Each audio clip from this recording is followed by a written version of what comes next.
satu orang Habib yang bodoh lebih mulia daripada 70 kiai orang Jawa.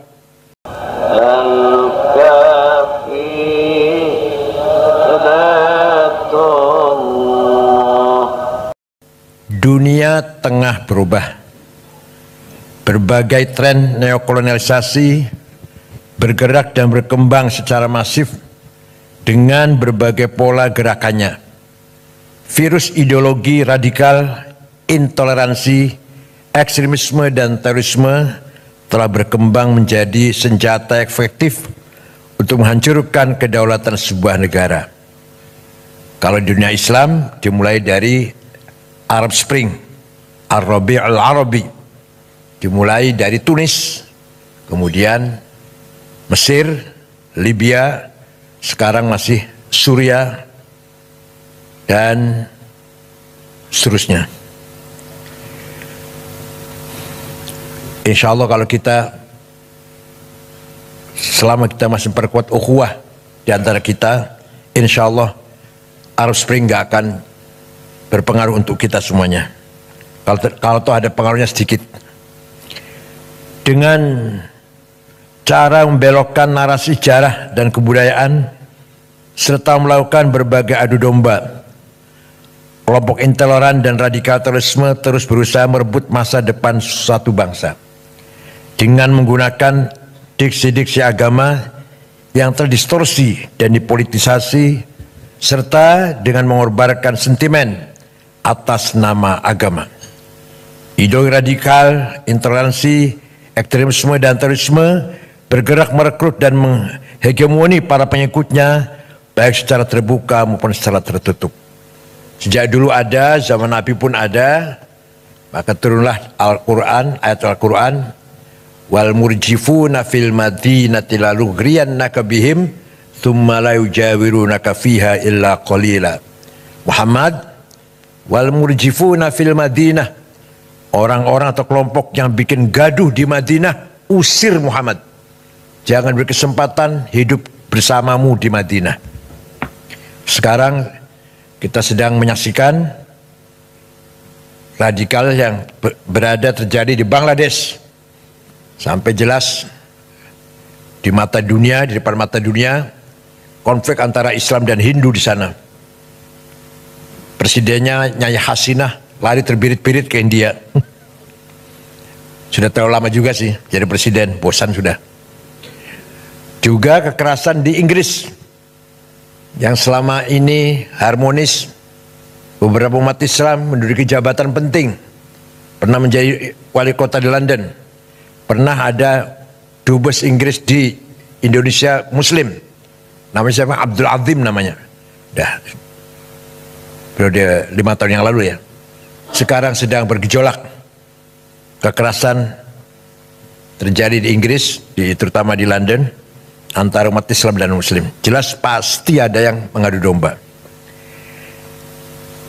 Fenomena pembubaran Jamaah Islamiyah dan keberadaan teroris attack merupakan pertanda lahirnya babak baru penyebar luasan ideologi radikal, intoleransi, ekstremisme dan terorisme yang bergerak masif secara terselubung dan undercover. Menurunnya indeks potensi radikalisme bukan pertanda perang terhadap gerakan dan paham radikal terorisme berakhir. Kelompok intoleran dan radikal terorisme kini tengah menyusup, bergerak senyap dan mengkonsolidasikan kekuatannya dengan strategi infiltrasi dan akuisisi di semua sektor kehidupan sosial, ekonomi, politik, kebudayaan, kesehatan, pendidikan, pertahanan dan keamanan. Mereka tengah berusaha merebut dan mengambil alih kepemimpinan di semua sektor dan menguasai seluruh sumber daya yang ada di negeri kita ini. Kebanyakan mereka menyusup di perguruan tinggi umum, bukan agama, bukan.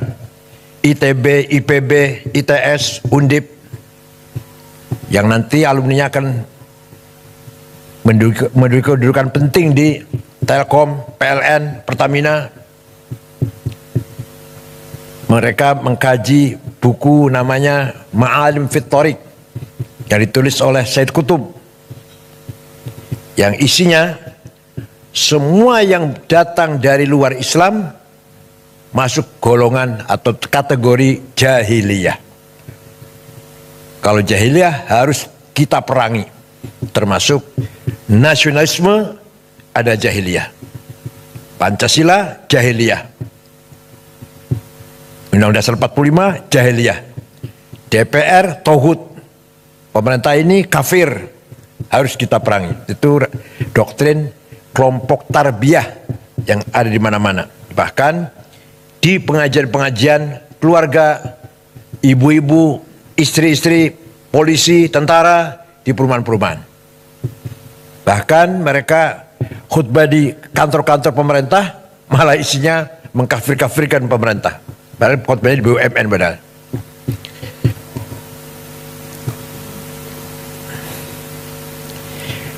Para penyelenggara negara, aparat penegak hukum dan khususnya BNPT harus lebih waspada dan melakukan screening secara lebih detail terhadap sel-sel intoleransi dan sel-sel radikal terorisme yang lebih luas di ruang publik. Karena sel-sel tersebut tidak lagi menunjukkan tampang garang dan bergerak secara sembunyi-sembunyi, tetapi dengan terang benderang mereka bergerak menggunakan berbagai identitas dan cover, baik sebagai politisi, polisi, tentara, pebisnis, pendidik, agamawan, atau profesi lainnya. Di kelompok polisi ada namanya polisi as-sunnah. Harus kita awasi lah kita. Alhamdulillah hadir tengah-tengah kita Bapak Dr. Sony Haribowo ya Pak ya. Ini ahli cyber security, terutama di bidang jasa keuangan, perbankan, domisili di New York, kebetulan lagi pulang Indonesia, dan aktif di SAS Center. Beliau sebagai Dewan Pakar. Terima kasih atas kedatangannya. Ada Pak dari SAS Center, ada Pak Singgih, ada Pak Gus Gofur, Mas Pungki, satu lagi apa Mas Pungki? Pak Dwi. Mas Pungki ini dulu wartawan, apa sekarang masih wartawan juga?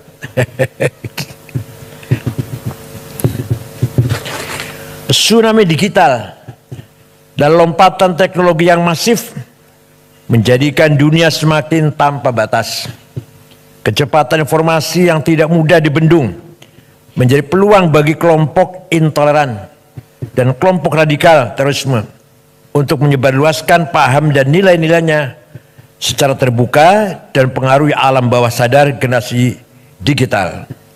Sosial media dan berbagai platform lainnya dapat menjadi alat propaganda efektif bagi kelompok radikal untuk menciptakan kondisi chaos dan disharmoni di tengah-tengah masyarakat. Sangat banyak. Di TV pun masih ada penceramah yang mengarah pada radikalisme yang kita tonton tiap pagi, begitu di radio, seperti TV-TV Ar-Roja, Arisalah, Al-Wisol, masih banyak lagi, antara lain saja itu. Pesantren, Az-Zaitun, As-Sunnah, Eskariman, Bukhari Muslim, Yayasan Ali bin Abi Thalib, dan lain-lain. Ulil Albab di Lampung. Maraknya siber attack, serangan siber, dan digital terorisme yang dibarengi dengan pressure terhadap imunitas ideologi warga bangsa Indonesia di tengah serbuan ideologi transnasional, bila dibiarkan dan tidak diantisipasi, berpotensi mampu meretakkan kedaulatan nasional bangsa Indonesia dan mengacaukan kesatuan dan persatuan Indonesia. Kedaulatan digital harus diprioritaskan selain keberadaan kedaulatan teritorial yang juga harus dijaga. Penguasaan terhadap teknologi dan infrastruktur digital secara mandiri, keberadaan regulasi yang tepat, dan pengembangan talenta digital memadai, serta upaya literasi digital harus terus didorong dan difasilitasi agar seluruh stakeholder bangsa dapat menjadi ujung tombak penjaga kedaulatan digital Indonesia. Di DPR pernah dibahas nggak Pak Anwar Sanusi? Pak Anwar Sanusi, di DPR dibahas nggak? Nggak, pengamanan digital, keamanan cyber, dibahas nggak di DPR? Komisi berapa itu? Komisi berapa? 3. Dampak krisis global dan residu politik Pilpres 2024 harus segera dimitigasi dan disolusikan bersama, sehingga persatuan kesatuan nasional dan masa depan bangsa tidak terkoyak. Benang kusut perbedaan pandangan dan pilihan politik harus diakhiri dan rasa persaudaraan sebagai sama warga bangsa harus segera dipulihkan kembali. Memang terus terang kita malu dengan pemimpin yang non muslim. Kalau kita bicara agama ya, kita dapati pemimpin muslim yang amburadul, yang kacau balau, semrawut. Betapa kita bangga atau kita acungi jempol, kita hormati pemimpin yang non muslim. Seorang Perdana Menteri Belanda, siapa namanya itu? Lupa namanya. 14 tahun jadi Perdana Menteri. Setelah serah terima jabatan, pulang pakai sepeda pancal.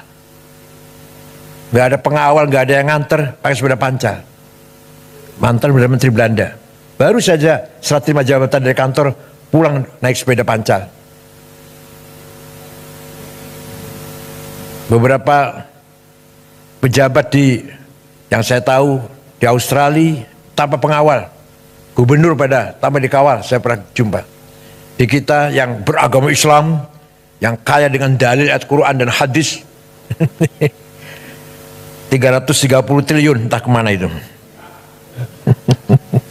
Itu saya jumpa dengan seorang jaksa, gak usah sebut namanya. Kalau dibuka sebenarnya 1000 triliun, bukan 330. Sebenarnya 1000 triliun kerugian negara di tambang timah itu. Padahal beragama Islam padahal. Arsenal jamaah lagi.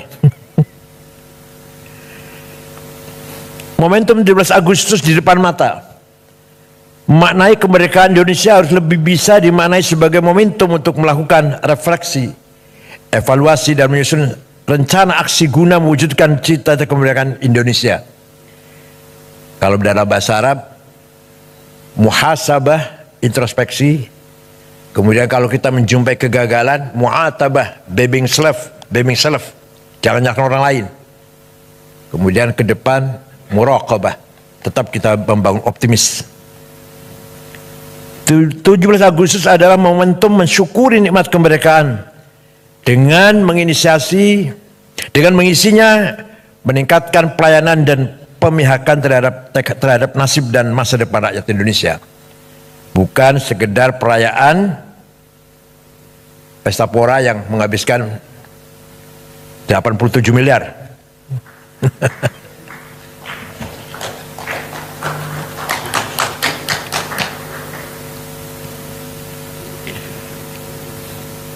Demikian halnya peringatan kemerdekaan dengan pernak-perniknya seharusnya wajib menjaga harmoni keberagaman dan menjaga perbedaan keyakinan, bukan sebaliknya seolah menjadi ajang penyelarasan dengan tekanan tertentu untuk menanggalkan kewajiban agama. Di sini dibutuhkan kelompok yang betul-betul mengawal moral bangsa, baik dari ulama Islam maupun dari para agamawan agama-agama yang lain. Al-Quran jelas sekali. Wala tasubbul ladzina tad'una min dunillah fayasubbul adwan bighairi ilm. Kadzalika zayyana likulli ummatin amalahum. Kamu jangan mencaci maki non muslim. Jangan caci maki orang yang tidak menyembah Allah. Jelas sekali Quran itu.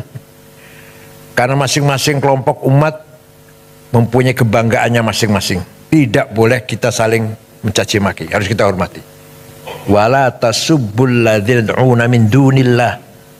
Jangan menghina orang yang tidak menyembah Allah. Bapak-Ibu sekalian,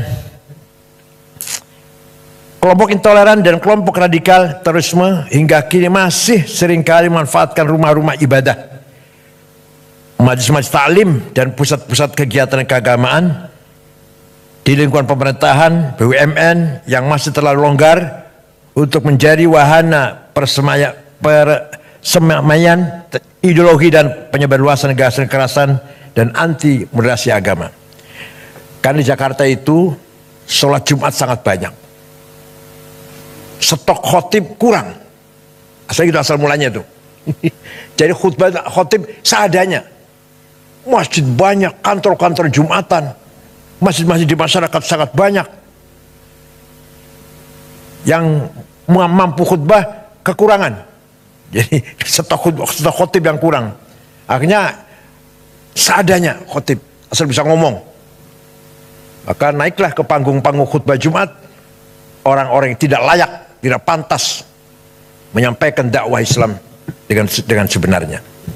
Dalam khutbah mencaci maki, tidak sah itu khutbahnya. Kalau ukuran kitab Fathul Mu'in, Fathul Qarib nggak sah.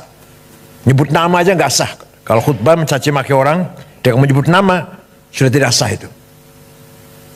Kalau mau ceramah, kalau mau menyebut nama di luar khutbah, ceramah biasa.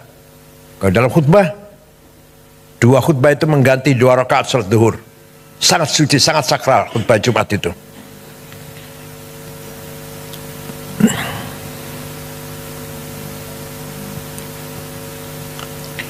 Rumah-rumah ibadah, majelis taklim dan pusat kegiatan keagamaan yang telah berhasil dikuasai oleh kelompok intoleran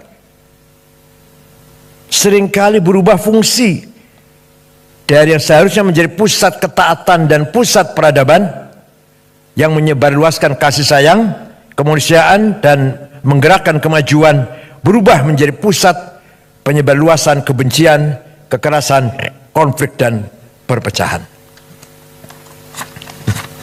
Kalau di Indonesia emang yang banyak berbuat begini yang orang Islam. Kalau di negara yang mayoritasnya Katolik, orang Katolik.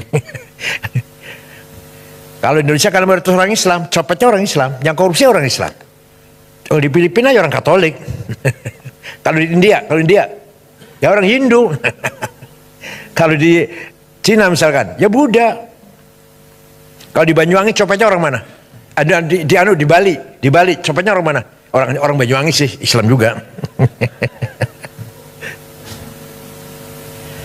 Kalau di Amerika Protestan Pak ya? Copetnya Protestan. Kalau di Indonesia mayoritas Islam, maka bajingannya juga orang Islam. Rasulullah SAW juga jauh-jauh hari telah mengingatkan kita semuanya agar jangan sampai rumah-rumah ibadah beralih fungsi menjadi fungsi yang sia-sia atau bahkan berfungsi destruktif bagi masyarakat, bangsa dan negara. Ya'ti 'alan nas zamanun yahlifuna fi masajidihim wa laysa humumuhum illa dunya. Nanti dia akan datang, akan kita lihat ada sekelompok umat Islam rajin ke masjid, tapi sebenarnya tujuan mereka bukan agama, urusan dunia, politik, harta atau lain-lain, bukan untuk ibadah. Sudah ada hadisnya itu. Fala tujalisum, jangan kamu pergauli mereka itu. Rawahu Al-Hakim. Jadi 15 abad yang lalu Nabi sudah memprediksi akan terjadi sekelompok orang rajin di masjid, tapi tujuannya bukan untuk ibadah. Virus ideologi radikal intoleransi yang bergerak masif secara terselubung dan undercover harus diberantas tuntas. Imunitas ideologi harus diperkuat. Konsensus nasional, spirit kebinekaan dan spirit cinta tanah air harus terus dijaga dan dikonsolidasikan. Di Mesir, Ikhwan Muslimun radikal mencoba kudeta terhadap Presiden Jamal Nasir tahun 65. Gagal, pemimpinnya digantung, Said Qutb, Ashmawi, Zaki Muhandis, Umar Tilimsani, Hussein Hudaybi, diganti di Medan Tahrir, Tahrir Square. Ikhwan dilarang, tapi muncul lebih radikal lagi. Jamaah Takfir wal Hijrah tahun 69. Dibentuk oleh seorang bernama Syukri Ahmad Mustafa yang mengkafirkan seluruh orang, semua orang kafir, termasuk Grand Syekh Al-Azhar. Itu yang membunuh Presiden Muhammad Anwar Sadat tahun 81, membunuh Menteri Wakaf Haji dan Wakaf Husain Adz-Dzahabi, membunuh wartawan senior Yusuf Sibai. Kemudian Husni Mubarak memberangus mereka. Ternyata tidak habis, nggak bisa habis. Kebanyakan mereka sembunyi di gurun-gurun Sinai, antara lain namanya Ayman Adz-Dzawahiri. Kemudian pergi ke Afghanistan, jumpa dengan Usama bin Laden dari Saudi, bergabung menjadi satu mendirikan Al-Qaeda. Dari Mesir namanya Ayman Adz-Dzawahiri. Kalau ISIS didirikan oleh seorang remaja umur 22 tahun dari Jordan namanya Mus'ab Zarqawi. Yang jelas 1000% made in Tel Aviv. Kalau ISIS, kalau Al-Qaeda enggak, bukan made in Tel Aviv, Al-Qaeda made in Afghanistan. Kalau ISIS, Mus'ab Zarqawi memang domisili di Tel Aviv, anak Jordan. Kemudian terbunuh, diganti diteruskan oleh Abu Bakar Al-Baghdadi. Yang nama aslinya Awad bin Ibrahim Al-Badri. Sudah terbunuh juga sudah. Rasulullah juga bersabda pula, "Sakhruju min did hadzal rajul qaumun yatluna al-Qur'an walau jawizu halaqi mahum hum syarh khalqa wal khaliqah."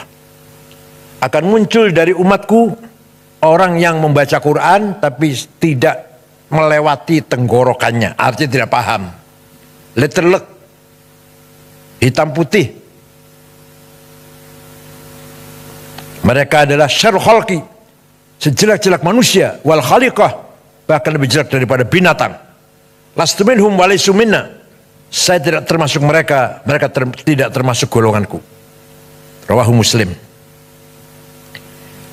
Melalui momentum izinkan LPOI dan LPOK mengajak semua pihak dan mengundang semua tim pemerintahan yang baru untuk bersama-sama menyusun roadmap pembangunan Indonesia yang melibatkan seluruh stakeholder bangsa dan membangun konsensus nasional untuk masa depan Indonesia yang lebih baik, agar ke depan Blue pembangunan bukan hanya menjadi domain penyelenggara negara, tapi menjadi domain semua pihak untuk kemajuan bersama. LPOI, LPOK siap menjadi konsidator diplomasi dunia Islam di kancah internasional, sekaligus menjadi orkestrator harmoni pembangunan nasional untuk kebaikan bersama. Akhirnya soliditas dan sinergitas seluruh stakeholder bangsa, state, private sector, pers, akademi, dan civil society untuk memajukan kehidupan kebangsaan Indonesia harus terus disegerakan agar melahirkan irama indah dan gerakan yang harmonis bagi masa depan Indonesia yang lebih baik. Itulah yang dinamakan Madinah. Nabi Muhammad tidak pernah mendeklarkan negara agama, negara Islam, nggak pernah. Tidak pernah mendeklarkan negara Arab, negara Madinah, yang di dalamnya Muslim dan non-Muslim, Arab dan non-Arab, yang Islam pendatang dan pribumi, diberlakukan sama hak dan kewajibannya. Maka negara yang dibangun Nabi Muhammad adalah Madinah, bukan negara Islam, bukan negara Arab seperti Indonesia. Indonesia bukan negara agama dan bukan negara suku. Indonesia yang terdapat 6 agama itu yang resmi, yang tercatat Pak Catur. Yang tercatat masih banyak lagi agama kita ini. Indonesia bukan negara agama dan bukan negara suku. Indonesia yang terdapat 6 agama itu yang resmi, yang tercatat Pak Catur. Yang tercatat masih banyak lagi agama kita ini. Darmo Gandul, Gotoloco, Sambelun, Subud, Parpalin, Kaharingan, Kapitayan, Karuhunan, Sunda Wiwitan, Pedayakan, Waduh, masih banyak lagi agama, ada 200 barangkali Pak Tradisional. Nyun Sewu, Jogja kata nggih. Di Jogja banyak, di Jawa Tengah. Yang formal, yang resmi aja 6 agama: Islam, Katolik, Kristen, Hindu, Buddha, Konghucu. Bukan negara agama Indonesia ini. Bukan negara suku, bukan negara Jawa, Sunda, Batak, Dayak, Madura, bukan. Indonesia yang di dalamnya ratusan suku. Berapa? 400 ya? Lebih suku ya? 400 lebih suku dan 1000 lebih bahasa yang harus kita jaga bersama. Kebinekaan harus kita jaga bersama. Nabi Muhammad ketika menerima tamu Kristen Najran dihormati, kemudian Nabi mengatakan, "Qul inna au iyyakum la'ala hudan au fi dhalalim mubin." Ayo kita duduk bersama, bincang-bincang, entah aku atau Anda yang benar.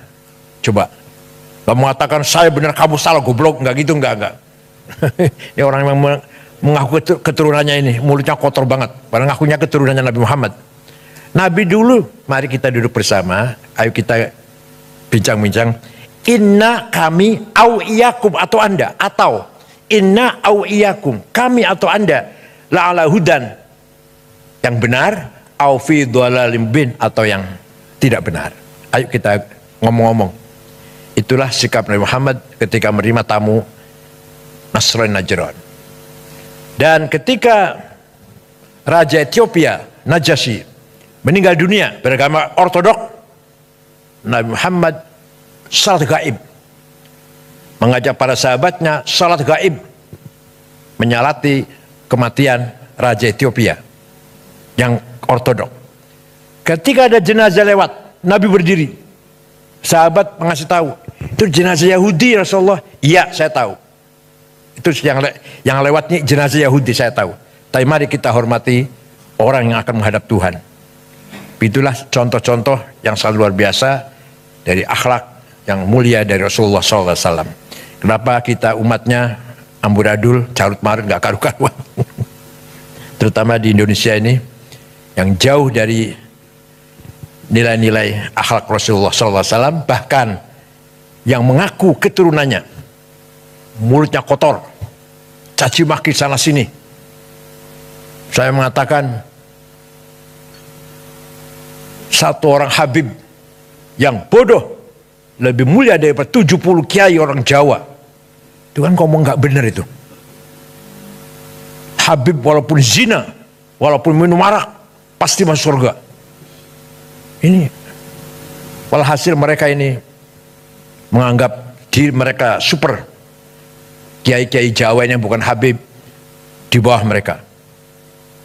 Ini bertentangan dengan Quran dan bertentangan dengan Rasulullah sendiri. Inna akramakum indallahi atqakum. Yang mulia di mata Allah adalah yang paling bertakwa. Tidak pandang turunan siapa. Saya kira itu. Mohon maaf kalau terlalu panjang. Mudah-mudahan pertemuan ini menambahkan khazanah perbendaraan peradaban kita. Selamat datang Pak Sony, dan insya Allah kedatangan Pak Sony akan bermanfaat untuk